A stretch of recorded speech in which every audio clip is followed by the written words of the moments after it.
Blessed Rising Soul Family. Welcome back to the channel. If you're new, welcome to Soul Family Oracle, where I deliver messages from the divine, the depth of our soul, our ancestors, and every now and then from a deeper place than even I can fathom. And if you're returning, thank you so much as always. Welcome back to another reading. The time is exactly 1:11 on my time. That's 11:01 a.m. And I feel like the fact that it's 1:11 as I'm starting this is very significant.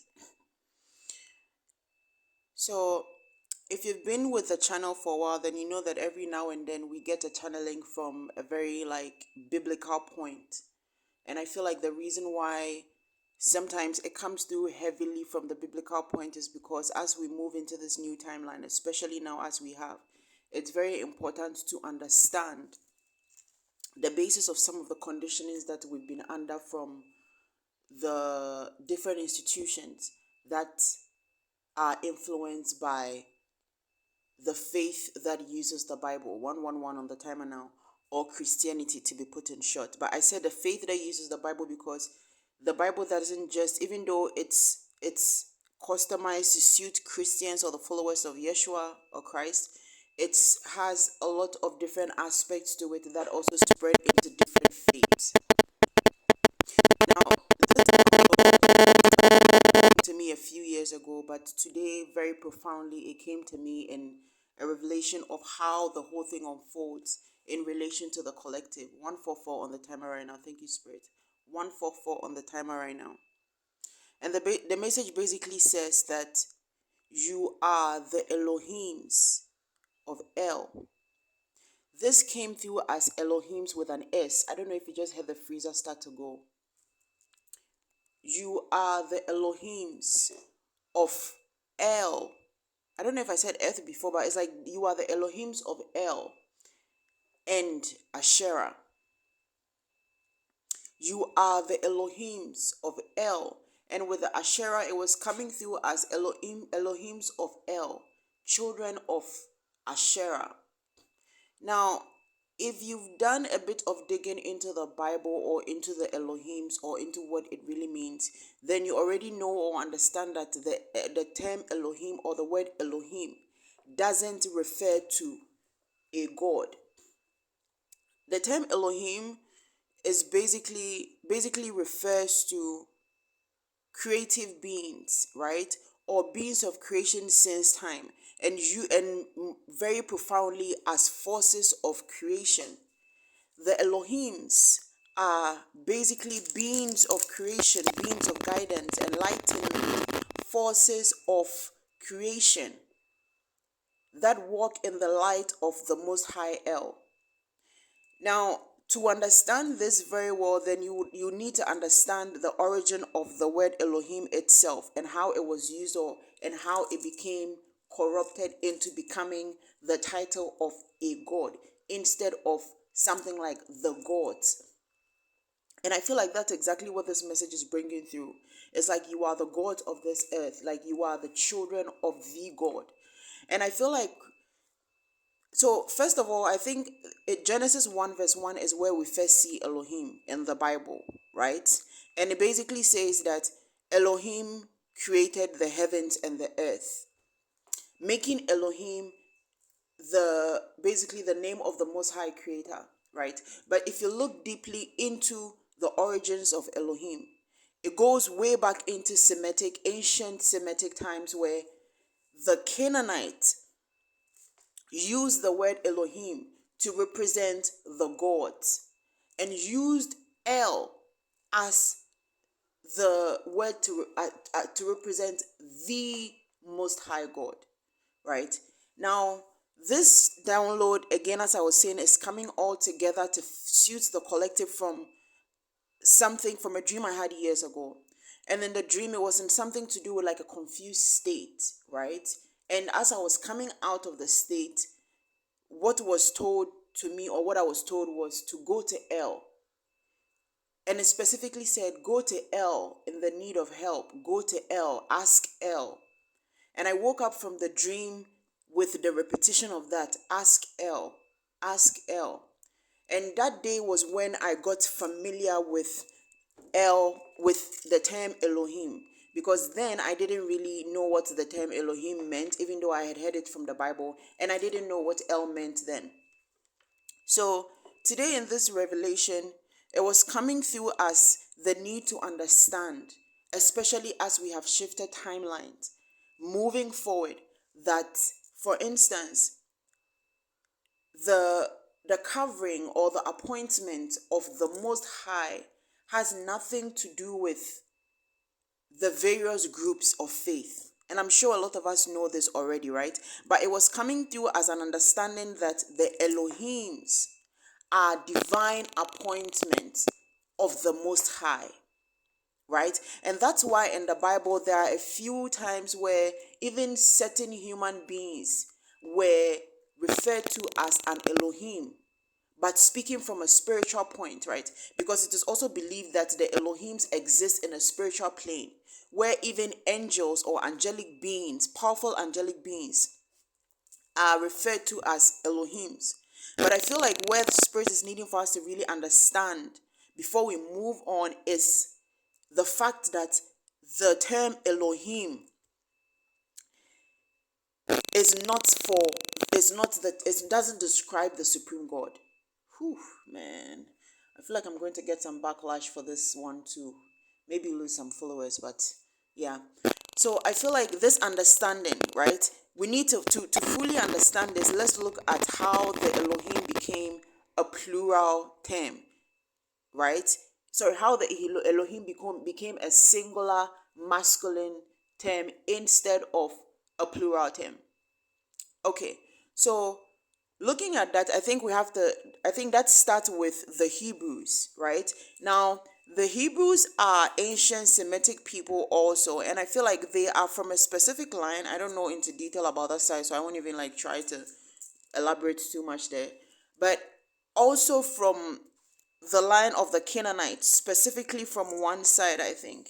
Please correct me if I'm wrong. Again, I don't want to delve deep into the part I don't know about, right? Or this particular, how they came about and all those things. But anyway, with the Elohim becoming a singular masculine term, this was as a result, right?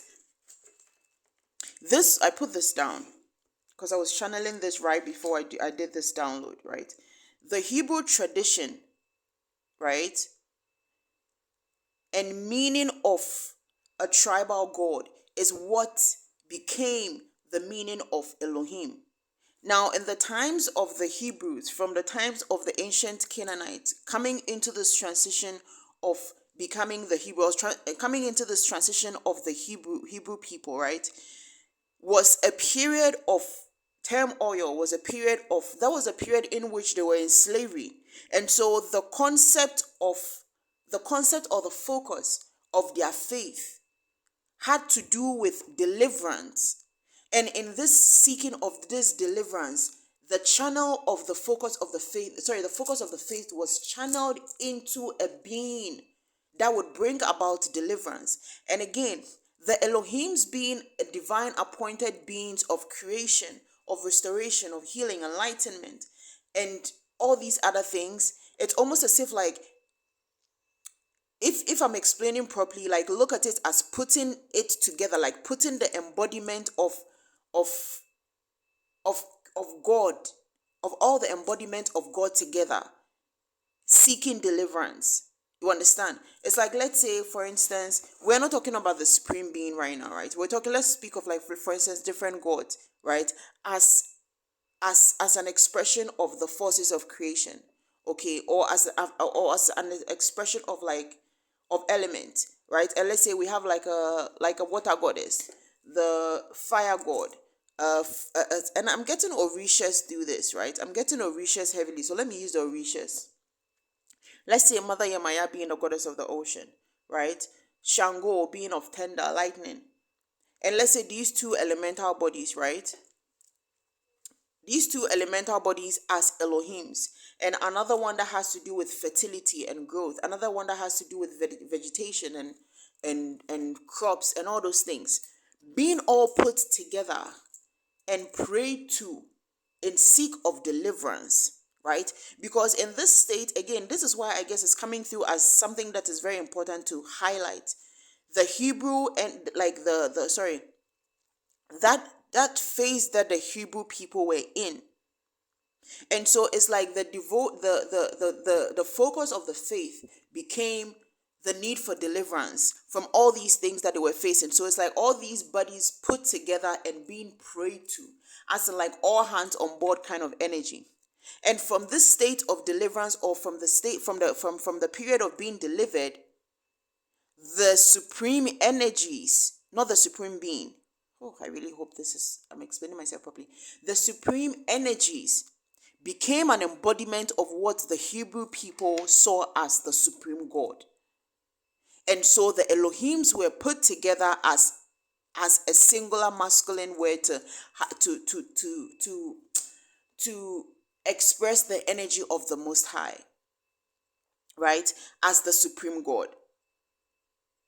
And this is where the term Yahweh or Jehovah comes from, right? This term was very much like established or situated in the New Testament, not in the Old Testament. And if you look at the New Testament and the Old Testament, it is very different. The God they speak of is very different from the God that they speak of in the New Testament, right?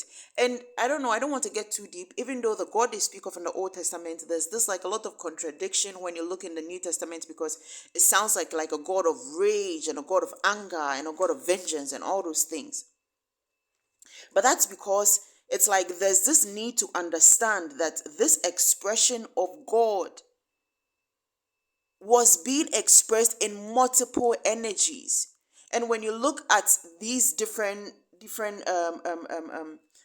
expressions of Elohim in the Bible, in some parts, even lords are expressed as Elohims. Powerful lords are expressed as Elohim. So you see there's a lot of like, I don't want to say faulting, again, so that, I don't want to say faulting, but there's a lot of like confusion in how Elohim is placed in the Bible.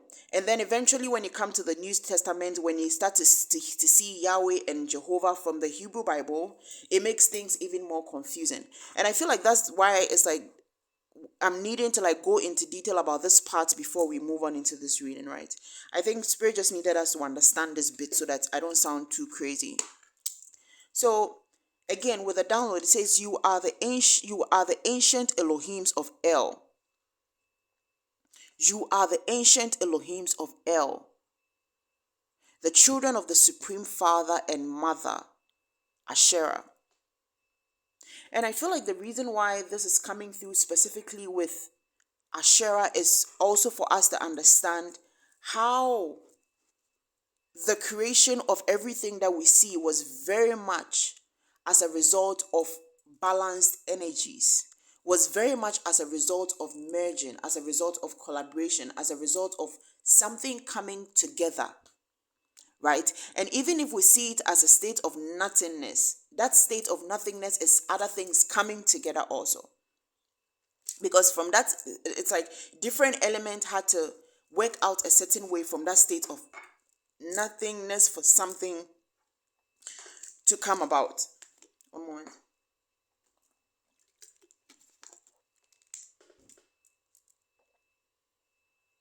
Right?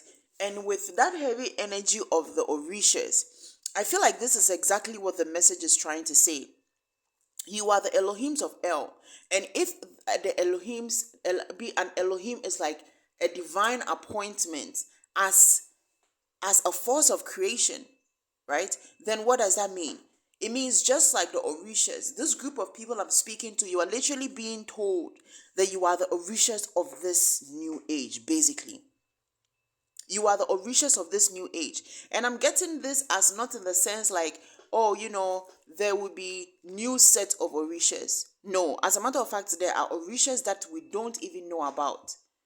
There are Orishas that we don't even know about. And I feel like this message is coming through to clarify that just like the Elohims of El, the supreme God, it's like you are the Orishas in the sense that you are the embodiment. You are the embodiment of different forces of what? Creation. Right? The embodiment of different forces of creation. I don't know if you guys can hear the motorbike just spark. And another, it's like when you look at the word Elohim extensively, you get a lot of different um definitions, right?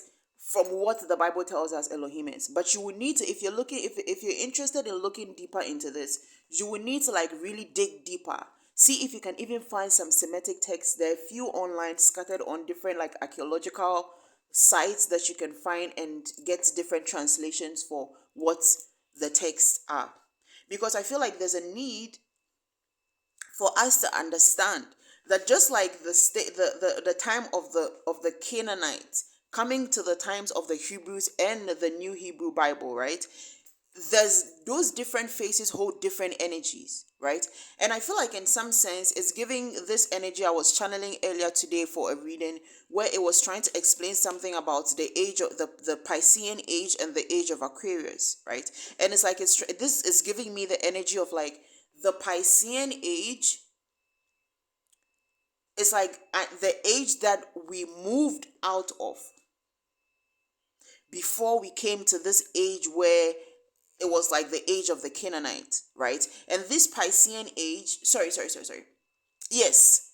And this Piscean age was that age which was that age where we hadn't evolved into the state that we were in from that time of the Canaanites. It's like there was still a lot of evolving that needed to happen mentally and spiritually. You understand? And I feel like that's the time that a lot of the Old Testament speaks of or speaks on. And then moving forward, it's like this age of Aquarius is this age that we've moved into, or this age of Aquarius, is the age that we are moving from the times when the deliverance came for the Hebrew people. So it's like that in between where there is chaos and turmoil because like people are transitioning from that energy of being under the illusion to the energy of coming into the knowing and higher enlightenment. But also there's a need to understand how the higher enlightenment, as we receive higher enlightenment, others also receive a certain level of higher consciousness, which kind of like propels them to also act like from a certain energy. I'm getting something like mirroring each other. It's like almost like the two different energies are mirroring each other, right? But let me slow down and try to so you guys can really understand, right? Okay. So it's like that state of needing deliverance, this state or that phase where the Hebrews were in was a state where they were dependent on the Most High to deliver them. They were dependent on the God or God to deliver them. They felt powerless. They felt dominated or whatever, this time of slavery and everything, right? And now in this Aquarian age, as we're moving out, there's this need for that enlightenment, right? It's almost as if like a time of a new, it's like we're in a new biblical age, for lack of better words, a new biblical age. And in this age we are not under that illusion of slavery, and we're needing to understand that moving out of that energy, we are needing to come back into our power and understanding that we are walking gods, that we were made in the image of the Most High, which means that we ourselves are walking gods, and to remove ourselves from the limitations and the conditionings of the period where we were needing deliverance, of the period where our minds were enslaved. Not our minds really, because it was like our spirits were enslaved. You understand? And coming into this period where we are free in the knowing that we are children of God, we are gods ourselves. And this was coming in two facets, like with the Orishas, right? It's like this understanding of we are gods ourselves, right? Is something that is general. But this group of people I'm speaking to, this collective that is speaking of as the ELOHIMs of L, and also with that, with keep in mind the divine appointment I said about being an Elohim. And the Orishas, it's like many were called but few were chosen. Because just like the Orishas, they became a manifestation of the powers that they were working in or the energies that were working in for one reason or the other. Even though not all the Orishas came through a certain way or came about through a certain way. You understand? Like somebody like Oshun. Oshun, when you look at Oshun's when you look at the study on Oshun, she is not really considered as a human, as a human manifestation, or as a spiritual manifestation of a human being, or of a powerful human, or a human god. You understand? She is expressed as the manifestation of a force, as the manifestation of a creation. So that would be one. And somebody like Shango, who study shows that he was a god. He was a god king. Or no, sorry, he was a king who became a god king upon his death, and the reverence that was given to him. But naturally, he was always a god. He hadn't just tapped into that aspect, or he hadn't been revered yet, or deified yet. You understand? Whew. I don't know. I hope you I hope you guys understand. This will be one of those videos. This will be one of those. 1122 on my timer on 21st. So I'm seeing 112221. So yeah, take this how it resonates. But basically, I'm trying to establish some kind of understanding in the balance of how this is playing out, right? Whew. So this balance I'm speaking of, that is playing out with the ones that are being specifically called the Elohims of El, like the Orishas. It's like it's that balance of the spiritual and the physical energies. This is why you were being called the Elohims of El in this time, the Elohims of this planet. Because again, when you look extensively in the Bible, the Elohims were expressed as spiritual bodies, except for, like, again, humans that were considered lords or very powerful in some extent would be referred to as Elohim, just to express the extent of their power or the extent of their spiritual appointment. But in this time, it's like there's an understanding, there's this need to understand the balance of this as being a physical and a spiritual thing, because again, we are in a very different time. So just like from those biblical times where it came to, like, all the way down from the Canaanites to the Hebrews, and then down to the times of Samuel, who was one of the people that was referred to as an Elohim. That was a time when they had been moved from a state of despair and deliverance and evolved into a certain stage where there was more enlightenment and more empowerment, and he had become this very spiritual powerful person, even in his physical state. And this is why I think it was coming through as, you can look at this as we've stepped into a new biblical time. This is a new biblical time for this whole planet. This time, the age that we've stepped into is just like the ages where they had to not rewrite the Bible, but like the age where they compiled stories from. And this has been something very systematic. It's almost as if even for me to share this message now, it had to come to this point. It had to be this time. It had to be now. Because again, I received this, the first time I was introduced to El and the Elohims was years ago through a dream.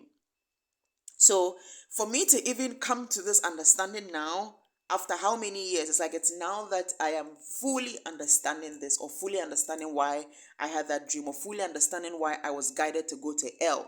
Because as an Elohim on this earth plane, where you've reached that balance of merging your physical, of working equally in your physical and your spiritual energy, it's like, what was it? It's almost like something just ruled me out of what I was saying or where I was. Unfortunately, I can't, like, pause this and then go back and listen or whatever. So we continue. So there's this need to, okay, I'm being asked to go back to understanding the spiritual sense of this, right? And how Elohims are powerful beings by divine appointment. Okay, so another reason why this was coming through is because a lot of us are being reactivated as Elohims on the earth. Reactivated as Elohims on the earth. As also many who were angelic Elohims have now reincarnated as earth angels. As earth angels. So a lot of the earth angels that are walking around are actually Elohims. They are earth angels by divine appointment. It's by divine appointment those ones didn't become Elohims, or through like the Orishas system, or they didn't become, like, let's say, it's like somebody that didn't become, like Oshun, like I was saying, through the physical state or the physical means, but was basically created from a force.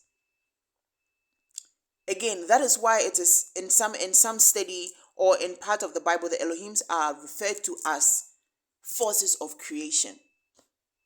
Right? So I feel like I feel like one of the reasons why this is coming out now is because there are some earth angels around now that reincarnated as angelic beings that have come onto this earth to operate as earth angels. And I feel like this might be, for somebody this message resonates with. This could be because this message you're receiving could be because you are just, maybe, you understand the concept of earth angel, right? But I don't think you understand that you are literally an angel. You understand? It's like you are here by divine appointment. You are here by divine appointment. You are here as, like, whoever you are a force of, you are like, you were, it's almost like you were made from a force of creation. Exactly, an angel. You are literally like L's angel on this earth as an earth angel. Wow. I don't know why I feel a sense of surprise in my energy, because I do understand the meaning of the concept of earth angels, right? But I feel like I'm speaking to some people specifically, or a few people specifically, that are like actual angels. When you speak of Archangel Michael, when you speak of, like, these people are actual angels.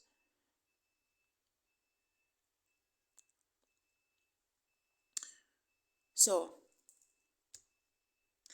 you are the Elohims of planet Earth, the Elohims of El, the children of the Supreme Father and Mother Ashera.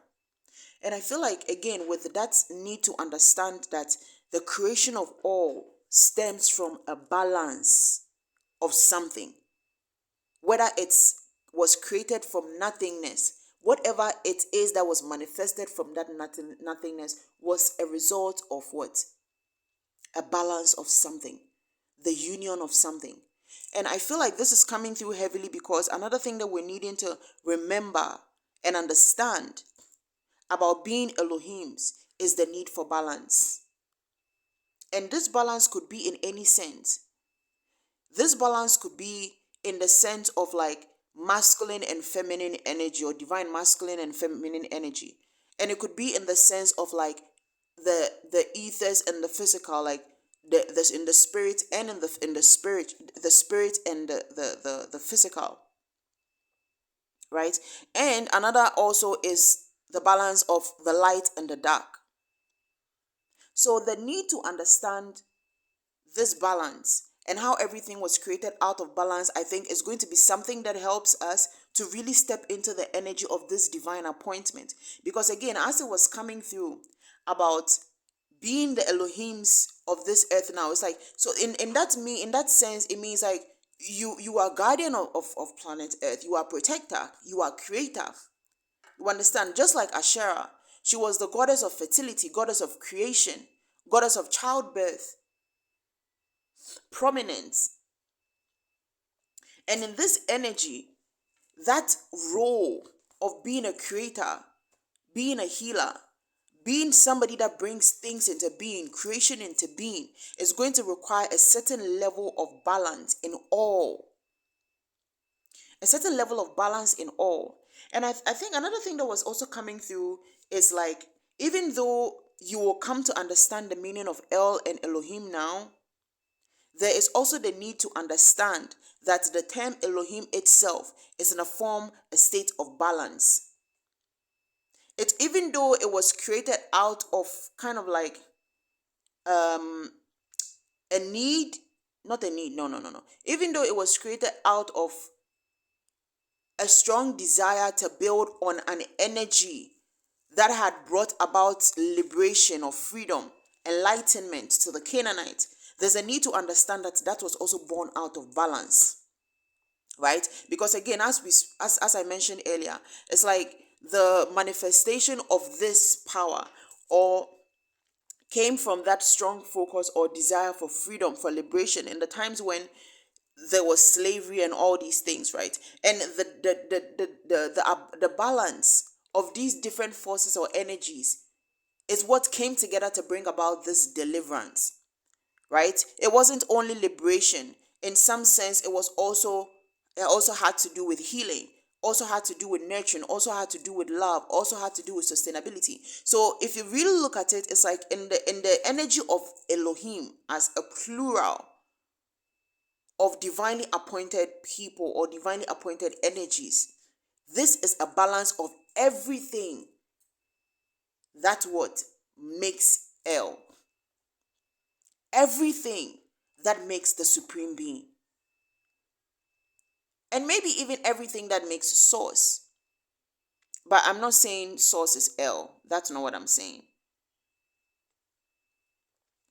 And I think in this reading or right now, I can confidently say that is not what I'm saying, because I don't like when some people misunderstand what I'm saying, and then, the purpose of this is to bring you enlightenment. So I'm always looking out for things that might confuse you to, so it doesn't confuse you. Again, this is not saying L is source. L is not source for my spiritualist out there.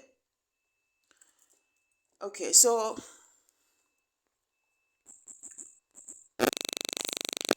3133 on the timer. I feel a sense of like this message has been put out, even though I feel like the actual message was brief and the explanation of it was more. I feel like that's exactly how it was meant to be. It's like to understand what the message is, you have to get to the explanation. It's like for instance, let's say going to like a 5-star restaurant, right? Where they have like a Michelin chef and whatever, right?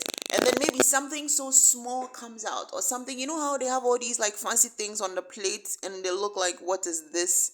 And maybe see, you paid so much for it. And the divine descent is like, this is what it looks like for the price that was paid for it. But if you could go behind the scenes to see the work and the effort and the things that went into it, you would understand. 32 on the timer. And now it's 11:33 on the timer. I started this message at 11:01. That was 111. Now 11:33. That's 1133. Thank you, Spirit. That's giving me 17. This is a cycle that is coming together for a new beginning. Is one of the reasons why we're needing to understand this into detail, right? Again, like with the food and the chef. If you went behind the scenes, you would understand that maybe this chef is like a very renowned chef. He's very skilled. And maybe how he does it, for the things to come out the way that it does, it requires certain special tools. I've seen some special tools in restaurants. And maybe the specific ingredient or the materials, the ingredients that he uses, let's say the fish he sources from a specific place where they have to drive several miles or wait several days to receive, and maybe the fresh fruits or nuts. Do you know what I'm saying? Maybe there's like a very intricate process, a very like profound process that goes into the making of this meal that comes out small. 333 on the timer, right? So for whoever this message pertains to, I hope you found what your piece is in it.